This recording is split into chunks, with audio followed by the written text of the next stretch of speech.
નમસ્તે મિત્રો.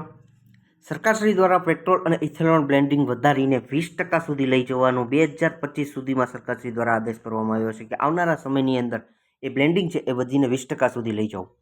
ખાસ કરીને સરકારશ્રીનો અત્યારે ઈવી ક્ષેત્ર ઉપર, ખાસ કરીને ઇલેક્ટ્રિક વ્હીકલ ઉપર પેટ્રોલ કારનો વપરાશ ઘટાડી અને ઇલેક્ટ્રિક કાર ઉપર તરફ લઈ જવાનો છે.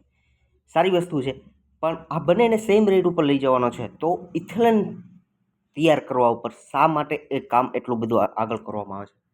ખાસ કરીને જ્યારે ઇથેનોલ છે એ દરેક વસ્તુમાં ઉપયોગમાં આવે છે, કે એ બિયર છે, કે પછી સૌંદર્યના પ્રસાધનો છે, કે પેઇન્ટ્સ બનાવવામાં છે, કે પછી સેનિટાઈઝર બનાવવામાં છે. અને હાલના સમયે એ બાયોફ્યુલ દ્વારા એક ફ્યુલ તૈયાર કરી અને આગળ વધવાનું સરકારશ્રીનું એક ધ્યાન દોરવામાં આવેલું છે. ચૂંટણી પહેલાં પણ આ બધા સ્ટોક, કે 1 વર્ષ પહેલાં પણ આ બધા શેર ઉપર સારી એવી તેજી ઇથેનોલ બાયોફ્યુલને લીધે જોવા મળી હતી. હાલમાં ભારતની અંદર પણ 3 એવા પંપ જે એવા પંપ જે ઇથેનોલ પંપથી નો ઉપયોગ થાય છે, કે આવનારા સમયે એવું પણ જોવા મળી શકે એમ છે કે પેટ્રોલ પંપની સાથે તમને ઇથેનોલ પંપ પણનો ઓપ્શન જોવા મળી શકે એમ છે. કે એવા સમયે આપણે આવા જે શેર છે, કે જે શેરનો ઉપયોગ કરી, કે જે શેર સુગર દ્વારા ઇથેનોલ આલ્કોહોલ તૈયાર કરે છે, કે જે શેરની અંદર સારો એવો વધારો જોવા મળી શકે એમ છે. કે એવા કયા શેર છે કે જે બાયોફ્યુલ બનાવવાની અંદર આ કંપનીઓનું સારું એવું યોગદાન મળી શકે એમ છે. ખાસ કરીને એવા શેર કે જેની અંદર એફઆઈઆઈ અને ડીઆઈઆઈનું હોલ્ડિંગ સારું છે, સાથે પ્રમોટરોનું હોલ્ડિંગ સારું છે, આવનારા સમયે મોટી કંપની બની શકે એમ છે, મેનેજમેન્ટ સારું છે, મેનેજમેન્ટ છે સારું એવું ફંડામેન્ટલ અને સારું એવું અનુભવી છે, એવા શેરની વિશે આજ આપણે વાત કરીશું.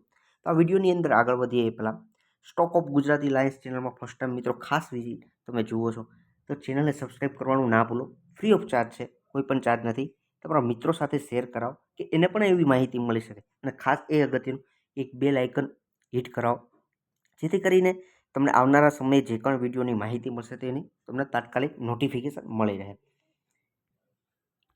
આવનારા સમયની અંદર આવી પણ કાર આપણને જોવા મળી શકે એમ છે કે જે ફ્લેક્સ એન્જિન કાર કહી શકીએ, કે જેની અંદર ફ્યુલ ટેન્કની અંદર ઇથેનોલ અને ગેસોલિન બ્લેન્ડિંગ સાથે હોય, કે આ ફ્યુલ ઇન્જિન સિસ્ટમ હોય, કે આવનારા સમયની અંદર આ વસ્તુ પણ અપડેટ આપણને સારી કંપનીઓમાં જોવા મળી શકે એમ છે. પોલ્યુશનને ઘટાડવા માટે અલગ અલગ ક્ષેત્રની અંદર અલગ અલગ ઉપયોગ કરી સરકાર દ્વારા સારી એવી ઝુંબેશ ઉપાડવામાં આવી છે. ત્યારે આવા બધા શેર ધ્યાનમાં રાખવા જોઈએ. ખાસ કરીને એમાંની પહેલી કંપની છે ઈઆઈડી પેરી.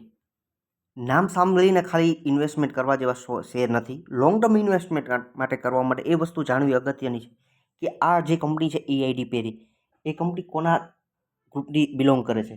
ખાસ કરીને મુર ગ્રુપ, તમે ગ્રુપનું નામ સાંભળેલું હશે, કે જે ગ્રુપ છે એ સારા એવા શેરની અંદર પોતાનું અલગ અલગ ક્ષેત્રની અંદર બહુ મોટું ગ્રુપ છે, કે જેની અંદર સીજી પાવર છે, ટ્યુબ ઇન્વેસ્ટમેન્ટ છે, ઈઆઈડી પેરી છે, કોરોમંડલ ઇન્ટરનેશનલ છે, કે પછી ચોલામંડલમ છે.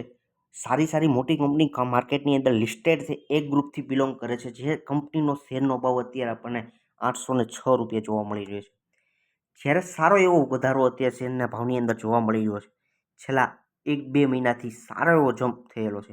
જ્યારે સરકારશ્રી દ્વારા પણ મનાઈ આપવામાં આવી કે અત્યારે નહીં આગળ વધવામાં, કે જે ઇથેનોલ ક્ષેત્રની અંદર કંપનીની અંદર સરકારશ્રી દ્વારા ધ્યાન ન આપવામાં આવ્યું, ત્યારે આ શેરમાં સારો એવો ઘટાડો જોવા મળ્યો હતો. માર્કેટ કેપની દ્રષ્ટિએ વાત કરીએ તો 14,000 કરોડનું માર્કેટ કેપ અત્યારે જોવા મળી રહ્યું છે. પીઈ છે એ 15નું જોવા મળી રહ્યું છે. પ્રમોટરોની વાત કરીએ કે પ્રમોટરો છે સારા એવા 42%નું પોતાનું હોલ્ડિંગ છે. એફઆઈઆઈનું સારું એવું હોલ્ડિંગ 8.85. અને ખાસ કરીને આ વસ્તુ ખાસ સમજો, આ કંપનીને કવર કરવાનું, ધ્યાન દોરવાનું ખાસ એક જ અગત્યનું કારણ છે. 4.92થી અત્યારે 11.88 સુધીનો સારો એવો જમ્પ ડીઆઈએસનું હોલ્ડિંગમાં વધારો થયેલો છે. એની સાથે પબ્લિકનો ઘટાડો થયેલો જોવા મળે છે. સારો ગ્રુપથી બિલોંગ કરે છે, ધ્યાનમાં રાખવા જેવી કંપની છે. રિઝર્વની વાત કરીએ તો સારું એવું 7,000 કરોડનું આ કંપની પાસે પોતાનું રિઝર્વ જોવા મળી રહ્યું છે. અને સાથે બોરિંગની વાત કરીએ તો નોર્મલ બોરિંગ 1740નું જોવા મળી રહ્યું છે. આગળ વાત કરીએ ક્વાર્ટરલી રિઝલ્ટની અંદર તો સારો એવો જમ્પ, પણ સારો એવો અપડાઉન ખાસ જોવા મળશે આવા બધા શેરની અંદર, કે જેની અંદર સેલ્સની અંદર સારો જમ્પ જોવા મળશે અને ઘટાડો પણ જોવા મળશે. કે 11,000 સપ્ટેમ્બર 2022માં 11,326 જોવા મળતો હતો, હાલની દ્રષ્ટિએ એ સેલ્સ અત્યારે ફક્ત 5557 સેલ્સ થયેલો છે. એની સામે પ્રોફિટને જોશો કે 1000 કરોડે માફ કરજો, જે પ્રોફિટ 782 કરોડનો થતો હતો એ હાલની દ્રષ્ટિએ અત્યારે પ્રોફિટ છે 294 સુધી જ રહેલો છે. ખાસ વસ્તુ સમજો, બહુ નાની કંપનીઓ છે કે ઉતાર ચઢાવ ઘણો સારો એવો થઈ શકે એવી પૂરી શક્યતા છે. પણ એક મોટા ગ્રુપથી બિલોંગ કરતી કંપની એઆઈડી પેરી છે તે સારી કંપની દર્શાવી શકીએ. નેક્સ્ટ કંપની વિશે વાત કરીએ કે એક નાની કંપની બીજી એવી કે શ્રી રેણુકા સુગર, કે જે કંપનીના શેરનો ભાવ અત્યારે આપણને 51 રૂપિયે 18 પૈસે જોવા મળી રહ્યો છે. આમની અંદર પણ વાત કરીએ તો માર્કેટ કેપની દ્રષ્ટિએ 10,000 કરોડનું માર્કેટ કેપ છે. 36 રૂપિયાનો લો, એક વર્ષનો લો, અને હાઈની વાત કરો તો 57 રૂપિયાનો હાઈ થયેલો જોવા મળે છે. શેરની વોલેટિલિટી જોવા મળશે કે ચાર્ટ ઉપર તમે જોશો તો નોર્મલી 10થી 15% ડાઉન થવું આવી કંપનીઓને માટે નોર્મલ છે. ઘણી નાની કંપનીઓ છે એટલે રિસ્ક એટલું પણ પ્રમાણમાં રહેશે. જો તમારે લોંગ ટર્મનો વ્યૂ હોય મિત્રો, તો એક વસ્તુ અલગ છે ને બહુ સારી વસ્તુ છે કે આવનારા સમયની ઇથેનોલની અંદર સરકારશ્રીનો સપોર્ટ છે, એટલે આવી બધી કંપનીઓમાં સારો જમ્પ 100% જોવા મળી શકે એમ છે. શેર હોલ્ડિંગ પેટર્નની વાત કરીએ કે પ્રમોટરોનું હોલ્ડિંગ કેટલું જોવા મળી રહ્યું છે, જેની અંદર 62.48નું પ્રમોટરોનું હોલ્ડિંગ અને એફઆઈઆઈનું હોલ્ડિંગ 3.36 અને ડીઆઈનું હોલ્ડિંગ 10.08 જોવા મળે છે. અને પબ્લિકનું હોલ્ડિંગ છે એ 24%નું જોવા મળે છે. ત્યાર પછીની ત્રીજી કંપનીની વાત કરીએ તો બલરામપુર ચીની, સારી એવી એફએનઓની કંપની છે અને 440 રૂપિયા શેરનો ભાવ અત્યારે જોવા મળી રહ્યો છે. 8,000 કરોડનું માર્કેટ કેપ છે કે નાની કંપની છે, સ્મોલ કેપ કહી શકીએ. અને ટોપ હાઈ ઉપર શેરનો ભાવ 485 ઉપર એક વર્ષનો હાઈ અને લો 343 સુધી જોયેલો છે. આ પણ એવી રિસ્કી કંપની છે. નોર્મલી આ શેરનો ભાવ અત્યારે તમને આ ચાર્ટ પેટર્ન જોતા મિનિમમ 15થી 20%નો ડાઉન આ શેરના ભાવમાં નોર્મલી થઈ જાય છે. ઘણી રિસ્કી કંપનીઓ છે, પણ આવનારા સમયે તમારે લોંગ ટર્મ વ્યૂ હોય મિત્રો તો ઘણી સારી કંપની દર્શાવી શકીએ. 42.89નું પ્રમોટરોનું હોલ્ડિંગ, સારું એવું એફઆઈઆઈનું હોલ્ડિંગની અંદર વધારો 10.49થી 11.27 થયેલો છે.